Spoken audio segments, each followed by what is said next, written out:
Deus, vamos para a palavra de Deus. Eu convido você a abrir sua Bíblia em Juízes, capítulo 6. Livro dos Juízes, capítulo 6. E nós vamos lá para a história de Gideão. Verso 11. Juízes 6 e verso 11. Você vai poder acompanhar na tela. E eu não conversei nada hoje com o pastor Cleito, apenas sabia que eu estava na escala, mas ele começou falando sobre batalhas, e é justamente sobre isso que eu vou pregar, o Espírito Santo coordenando a direção desse culto, para fortalecer a sua fé e que você tenha um posicionamento para vencer as suas batalhas. E eu gostaria de ler com você então esse texto, Juízes 6, verso 11, que diz assim: Então o anjo do Senhor veio e sentou-se sobre a grande árvore de Ofra, que pertencia ao Abiesrita Joás. Gideão, filho de Joás, estava malhando trigo num tanque de prensar uvas, no lagar, em algumas versões vai dizer, para escondê-lo dos midianitas. Verso 12. Então o anjo do Senhor apareceu a Gideão e lhe disse: O Senhor é com você, poderoso guerreiro. Ah, Senhor, Gideão respondeu, se o Senhor está conosco, por que aconteceu tudo isso? Onde estão todas as suas maravilhas que os nossos pais nos contam quando dizem, não foi o Senhor que nos tirou do Egito? Mas agora o Senhor nos abandonou e nos entregou nas mãos de Midian. E o Senhor se voltou para ele e disse, com a força que você tem, vá libertar Israel das mãos de Midian. Não sou eu quem o está enviando? Ah, Senhor, respondeu Gideão, como posso libertar Israel? O meu clã é o menos importante de Manassés, e eu sou o menor da minha família. Verso 16, a gente finaliza, eu estarei com você, respondeu o Senhor, e você derrotará todos os midianitas como se fosse um só homem. Amém? Pega na mão de quem está do seu lado e diga para essa pessoa assim, olha, a sua vitória começa antes da batalha. A sua vitória começa antes da batalha. Eu queria que você saísse dessa noite aqui entendendo essa verdade. Porque você não pode enfrentar o seu adversário de qualquer maneira. Você precisa dar alguns passos que antecedem isso, e a história de Gideão revela isso de uma maneira muito precisa para nós. Deixa eu te colocar aqui no texto, porque é muito importante você entender o contexto da Bíblia.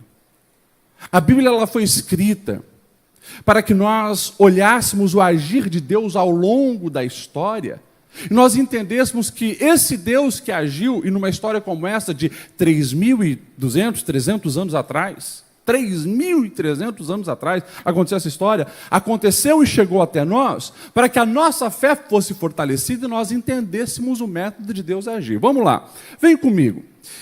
Quando a gente olha para esse contexto, e se você deixar a sua Bíblia aberta, você vai ver ali, a partir do verso 2, o texto dizendo que era o período dos juízes, ou seja, o povo já saiu da escravidão do Egito, peregrinou pelo deserto, 40 anos, chegaram à terra prometida, e agora ali, Josué, o substituto de Moisés, morreu, e outros líderes, chamados de juízes, eles começam agora a liderar e ajudar o povo de Deus. Porém, o povo, eles começam a falhar no seu posicionamento da aliança que havia sido estabelecida com Moisés. Um Deus que deixou bem claro como eles deveriam proceder, e eles desobedeceram. Não pratiquem idolatria, não caiam em adultério, não se envolvam com os outros povos, porque vocês estarão pecando contra Deus. Eles desobedeceram e começaram a praticar isso. Consequentemente, Deus se afastava e os inimigos, sem a proteção de Deus, vinham e destruíam eles. Se você ler a partir do verso 2, o texto vai dizer assim, e se assustem, porque o que nós vamos ler aqui, infelizmente, revela também a realidade de muitas vidas hoje. Vou explicar. Olha só. Os midianitas dominaram Israel. Por isso, os israelitas fizeram para si esconderijos nas montanhas, nas cavernas e fortalezas. Ou seja, eles não podiam mais morar normalmente nas casas que eles haviam construído. Eles tinham que fugir para montanhas, fugiam para cavernas, morar em caverna por causa dos inimigos. Sempre que os israelitas faziam as suas plantações, os midianitas e amalequitas de outros povos da região invadiam, acampavam a terra e destruíam a plantação ao longo de todo o caminho até Gaza e não deixavam nada vivo em Israel, nem ovelha, nem gado, nem jumento. Agora, você imagine isso. Você, com o suor do teu rosto, você ara a terra, você planta, você colhe, e os inimigos vêm e roubam. Você arruma um curral, você vai cuidando dos animais para que eles engordem, para que eles se multipliquem, e de repente vêm os inimigos e matam todos, como o texto vai dizer, como gafanhotos. Eles vinham devastando tudo o que pertencia ao povo de Deus. Essa semana ainda no atendimento eu ouvi uma história parecida. Pastor, eu me esforço, eu trabalho muito, eu me dedico e parece que é como colocar num saco furado. Parece que o inimigo vem e rouba tudo, inclusive rouba a minha paz. Já não tenho mais esperança. Essa é a situação desse povo de 3.300 anos atrás. Um povo que era o povo de Deus, mas por estarem afastados do Senhor, os inimigos, na nossa linguagem, faziam eles de gato e sapato.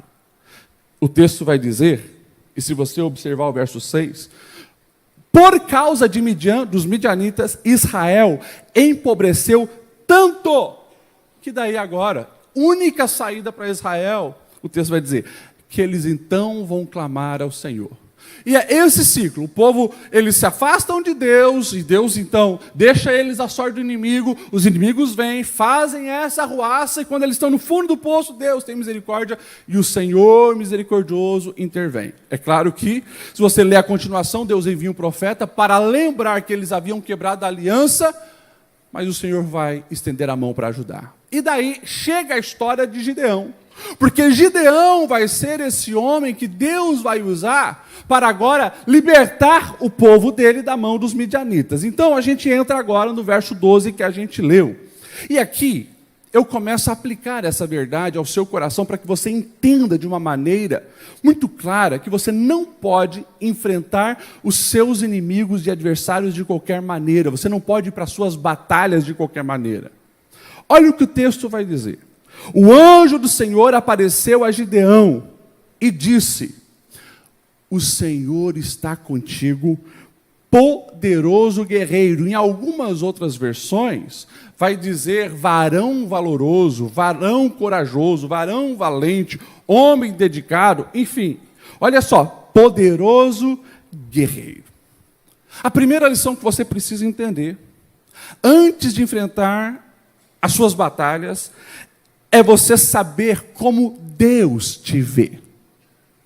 Como Deus te vê. Se olharmos o texto, nós vamos perceber que, muito parecido com todas as pessoas, ao longo da jornada da vida, corremos o risco de ter a nossa autoimagem corrompida. Porque há uma maneira que Deus enxerga cada um de nós, há uma maneira que as outras pessoas enxergam cada um de nós, e há uma maneira que nós nos enxergamos, que nós nos vemos. E muitas pessoas contaminadas pelas forças malignas, contaminadas, quem sabe, por rótulos que tentaram colocar e tantas outras formas, perderam a noção de que são criaturas de Deus, feitos à imagem do Criador. E se você abre o seu coração e permite que os rótulos entrem, permite que, quem sabe, a lógica humana ou a racionalidade humana venha limitar o seu potencial, você acaba comprometendo, então, tudo aquilo que Deus tem reservado para você. Quando nós olhamos aqui para essa história, fica bem claro uma grande verdade. Deus acreditava em Gideão muito mais do que ele mesmo. Assim como Deus faz com cada um de nós. Eu não sei se alguém já te falou isso, senão eu estou te falando hoje, agora, para você entender. Deus acredita em você mais do que você mesmo. Você pode falar para quem está ao seu lado isso? Deus acredita em você mais do que você mesmo? Pastor Lediel, mas Gideão, ele tinha um contexto. contexto do seu clã, o contexto dele dentro da família, é verdade. Agora, nós vamos ver que a palavra de Deus vai redefinindo todas as coisas. Porque se você permite que aquilo que está do lado de fora determine o seu futuro, determine a sua vida, você acaba vivendo uma vida medíocre. E pode ter certeza, qualquer pessoa que vive uma vida medíocre, ela está colhendo as suas decisões e também é o resultado de como ela mesma se vê. E deixa eu falar uma verdade para você entender melhor isso. Talvez hoje você olhe para o seu contexto e a sua realidade, você olha para a sua vida, para os seus sonhos, para o seu casamento, para a sua vida profissional, para a sua vida pessoal, e você diz: sei lá, é tão complexo, tão difícil. Eu não sei se existe algo realmente importante para mim realizar nessa vida, se existe algo especial para mim. E muitas vezes isso começa a entrar no seu coração. Mas deixa eu falar uma coisa muito importante para você. Quando você vai para a Bíblia, você percebe que o nosso Deus, que é um Deus atemporal, ou seja, um Deus que está hoje conosco, mas um Deus que já está no amanhã, Deus não nos vê apenas como nós somos hoje. Deus sabe quem nós podemos nos tornar amanhã. Quando você vai para a palavra, você vai ver um homem chamado Abrão. Ele não tem filho, apesar de ter esse nome, Abrão, pai exaltado.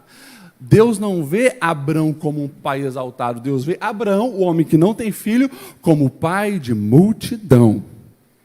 Porque o Senhor já vê ele carregando o Isaac carregando o Jacó, de Jacó 12 tribos e milhões de pessoas vindo dessa genealogia. Deus já estava vendo todas as coisas. Quem sabe você pega a vida de Moisés, e Moisés passa pelo menos 40 anos com o rótulo de assassino e fugitivo, cuidando de ovelhas ou cabras em Midian. Mas Deus olha para Moisés e não vê ele apenas como um simples pastor. Para Deus, Moisés não é um fugitivo assassino. Para Deus, é o grande libertador de Israel. Assim como Davi, um simples pastor, Deus via como rei. Assim como Maria Madalena, uma mulher que era possuída por 7 demônios, o Senhor já via ela como a primeira missionária que viu Cristo ressurreto. Então, eu quero dizer para você essa grande verdade. Antes de enfrentar as suas batalhas, derrotar os seus inimigos, você precisa saber que Deus vê o seu potencial. Não porque você é autossuficiente, você é excelente em tudo que faz, mas é porque a graça do Senhor já alcançou a sua vida. A primeira frase de Deus para Gideão é: o Senhor é contigo. E se o Senhor está contigo, pode ter certeza, vai dar certo, há valor em você e há um potencial sobre a sua vida para vencer. Você recebe essa palavra, amém? Sim ou não? Então, por favor, para com esse espírito de vitimismo e coitadismo, que muitas vezes, por tabela, você, ao longo do dia, começa a repetir isso. Porque eu não consigo mesmo, porque não vai dar certo, porque eu nunca recebi apoio de ninguém, porque eu nunca vi o meu... Ei, para com isso. Cada vez que você fica afirmando essas questões negativas sobre você, ou confirmando mentiras que o diabo lançou através de alguém sobre a sua vida, você está comprometendo o seu potencial, você está comprometendo a vitória que você deseja na sua batalha. Então, em nome de Jesus, comece a se enxergar como Deus vê você. Amém? Deus te vê muito além das suas limitações. Quando nós vamos para o texto, uma outra verdade fica evidente. Antes de nós enfrentarmos o nosso gigante, se a vitória ela começa antes, nós precisamos restaurar a nossa aliança. Antes de enfrentar os seus inimigos, restaure a sua aliança. Olha o que o texto vai dizer. O verso 7 e o verso 10 é a profecia que eu falei. O Senhor vai dar um diagnóstico por que eles estão sendo gato e sapato na mão dos midianitas. E o Senhor usa um profeta para dizer assim: quando os israelitas clamaram ao Senhor por causa de Midian, ele enviou um profeta e disse: assim diz o Senhor, o Deus de Israel: tirei vocês do Egito, da terra da escravidão, livrei vocês do poder do Egito, das mãos dos seus opressores, expulsei-os e dei a vocês uma terra, e também eu disse a vocês: eu sou o Senhor, não adore outros deuses, os deuses amorreus, em cuja terra vocês vivem, mas vocês não deram ouvidos às minhas palavras. Teve uma regra básica na aliança que permanece até hoje, quando Deus faz uma aliança com o seu povo, e você conhece. Você já ouviu falar sobre os 10 mandamentos? Que ele é um resumo dos projetos de Deus naquela aliança. Você pega os primeiros mandamentos, os primeiros 4, mas vamos focar nos primeiros 3, vai falar justamente de um Deus que abomina a idolatria. O primeiro e o segundo mandamento, o Senhor diz assim: não terás outros deuses além de mim, e não farás para ti ídolo nenhum, nenhuma imagem de qualquer coisa no céu, na terra ou debaixo da terra, e não prostrar-se diante deles, e nem lhes prestará culto, porque eu sou o Senhor, o teu Deus. E se você vai ver o contexto, inclusive na família de Gideão e na casa do pai de Gideão, tem estátuas de Baal e Astarote. Ou seja, um povo que se diz do Senhor não entendeu algo simples. Um Deus que exige exclusividade. E eu vou enfatizar isso, durante muitas pregações aqui eu já falei e eu volto a enfatizar. Deus, ele não quer 99% do teu coração. Ou é tudo ou é nada. Amém? Então, quando nós entendemos essa verdade, fica explícito: o povo havia quebrado a aliança. E o comando de Deus, antes deles ir para a batalha contra os midianitas, o comando de Deus foi: separe um novilho do rebanho do seu pai, aquele de 7 anos de idade, despedace o altar de Baal que pertence ao seu pai, corte o poste sagrado de Acera, que está do lado do altar, e faça um altar exclusivamente para o Senhor, o seu Deus, lá na elevação.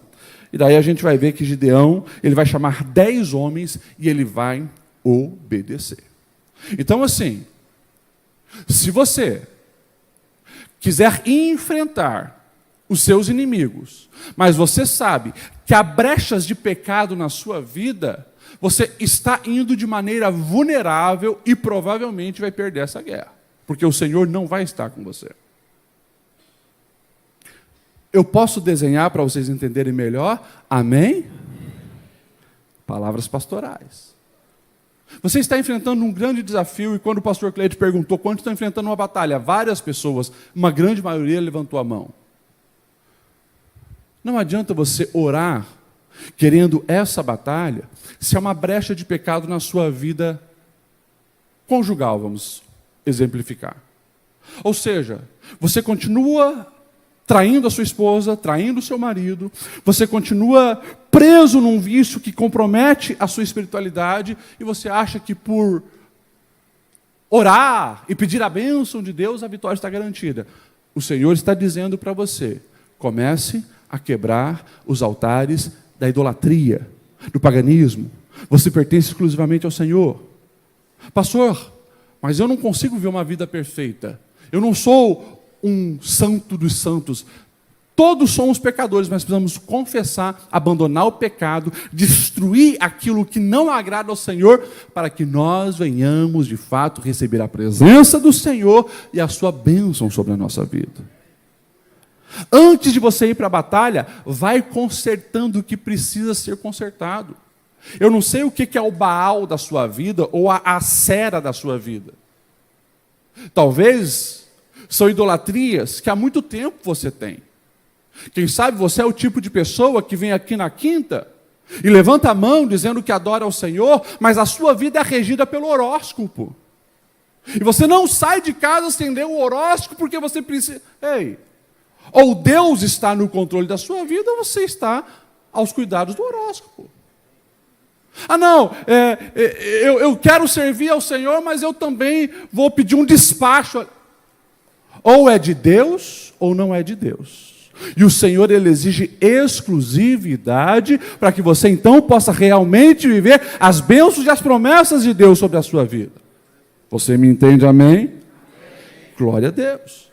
E se você vê o contexto, Gideão, ele obedece ao Senhor nos detalhes. Ele vai lá, ele destrói as estátuas, ele destrói os ídolos, destrói Baal, destrói a Acera. E no outro dia, porque ele fez de noite, no outro dia, o texto vai dizer, quando o povo vê aquilo lá, o povo quer cercar Gideão e matá-lo. Olha isso. Eu estou falando de um povo que se dizia do Senhor, mas eles estavam com a confiança em Baal e Acera. Assustadoramente, agora querem matar Gideão. Sempre vai ter uma oposição quando você é radical. Hoje tem pessoas que dizem assim, porque os crentes são muito radical. E olha a expressão que eles querem usar, fundamentalistas. Quando Jesus, ele quer ilustrar sobre aqueles que ficam de pé quando as tempestades vêm e passam, ele vai ilustrar com duas casas. Uma foi construída sobre a areia e não teve fundamento. A outra foi sobre a rocha e precisou cavar na rocha para ter fundamento. O texto vai dizer, a chuva caiu, os ventos sopraram, os rios encheram, deram contra aquela casa. Qual que ficou de pé? As duas receberam as mesmas adversidades. A casa sobre a rocha permaneceu de pé. O fundamentalismo que hoje esse mundo diz que nós temos, é isso aqui, é obedecer a palavra de Deus. Para não ser como uma folha seca que o vento leva para qualquer lado. Não, nós escolhemos ter raízes, nós escolhemos ter fundamento na palavra de Deus, e é isso que nos mantém de pé ao longo das adversidades da vida. Então, quando alguém te chama de fundamentalista por você obedecer à palavra de Deus, receba isso como um elogio.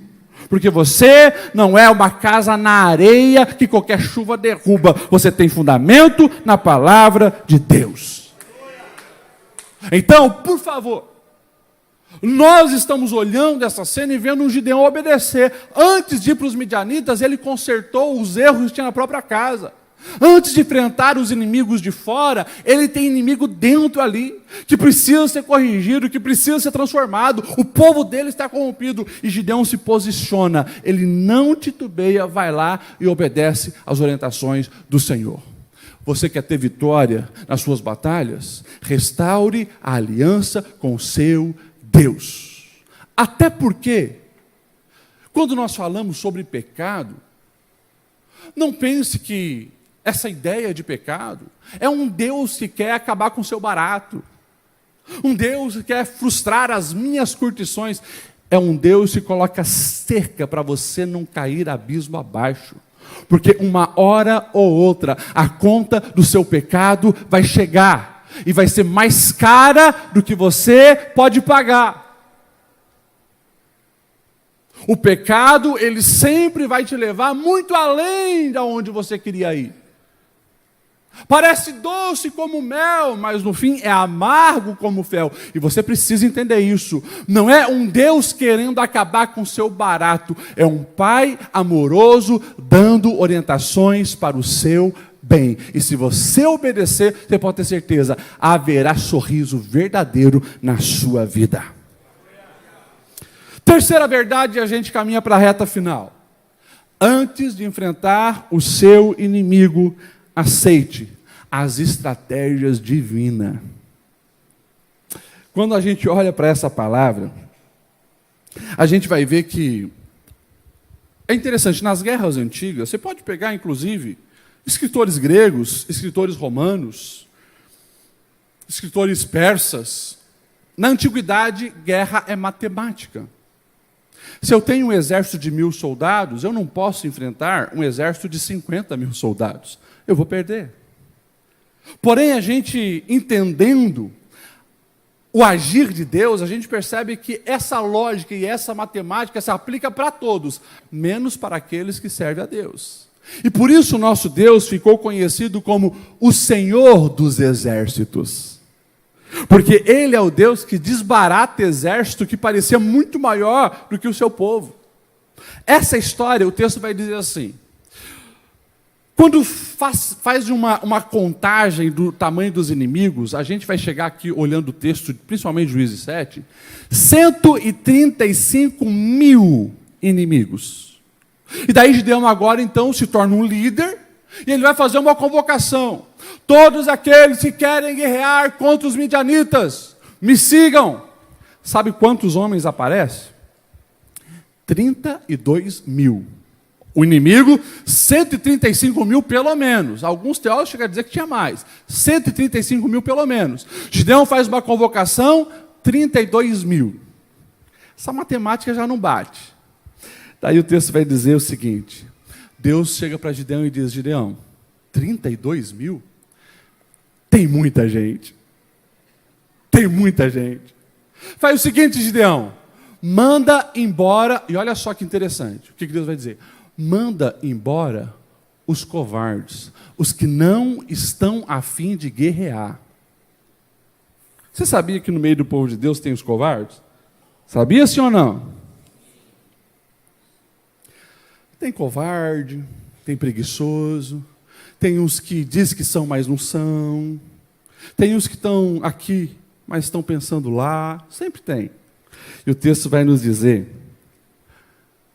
que 22 mil vão embora. 22 mil vão embora. Fica só 10 mil. Os covardes foram embora. Deus olha para aquele 10 mil e diz assim: ô Gideão, ainda tem muita gente. O inimigo, 135 mil. Eles têm 10 mil. Deus diz: tem muita gente. Quando eu olho para isso aqui, fica claro que o Senhor queria dar algumas orientações e deixar uma coisa bem clara: não vai ser o mérito dos guerreiros. Todos saberão que eu dei vitória. E é isso, a glória é de Deus. Quem busca a glória para si, já está no caminho errado. A glória é de Deus. Tem muitos, Gideão, 10 mil, faz o seguinte: vão até a fonte de Arode, que é aquela foto que eu mostrei para vocês. Eu vou dar uma instrução para você, Gideão, e você vai saber quem são os homens que você deve levar para a batalha. E o texto vai dizer o seguinte, que a maioria do povo, eles quando vê a água, eles se lançam e começam a quase que lamber aquela água como se fosse um cachorro. Mas alguns, eles pegam a água, trazem a boca, mas eles estão atentos, vigilantes. 300 homens fizeram isso. E Deus deu sabedoria para Gideão, e Gideão entendeu: esses são os 300 que eu devo levar para a batalha. Olha só a estratégia de Deus. Não é a lógica, não é a estatística, não é aquilo que o homem acha que é. A vitória, ela vem do Senhor. Então agora a gente pensa, Deus provavelmente vai entregar agora para 300 homens enfrentar 135 mil, Deus vai entregar uma arma muito especial. Deus vai fazer uma espada especial, e aqueles homens vão ter uma espada de fogo, sair matando, não sei. Deus diz para Gideão: nada de espada. Vocês vão pegar tocha, vocês vão pegar trombeta, vocês vão pegar jarro, um cântaro. É isso que vocês vão levar. Deus deu a estratégia para o povo. Eles vão, cercam o inimigo de noite, sem aqui, sem aqui, sem aqui. O texto diz que o inimigo estava no vale, e de repente, na troca da guarda, os vasos são quebrados, as trombetas tocadas, as tochas sacudidas, e o texto vai dizer que os inimigos, eles estavam tão apavorados que eles começaram a se matar um ao outro. Juízes 7 e verso 22. Quando as 300 trombetas soaram, o Senhor fez que de todo o acampamento os homens se voltassem um contra os outros e se mataram nas suas próprias espadas. Não é a força do seu braço e muito menos a sua estratégia. Quando você entende que Deus tem uma estratégia específica e é diferente da lógica humana, você pode ir para a batalha, que Deus vai te dar a vitória. Vamos se colocar em pé para nós finalizarmos? Então saia daqui essa noite entendendo que a obediência ao Senhor é a arma mais poderosa que você pode ter. Ouça o Senhor que fala quem você é. Abra mão das propostas pecaminosas e siga a palavra do Senhor. Esteja atento nas estratégias de Deus. Agora, deixa eu te falar uma grande verdade. As estratégias de Deus você não recebe com uma vida espiritual medíocre, na média. Você precisa buscar. Você precisa derramar o seu coração na presença do Senhor.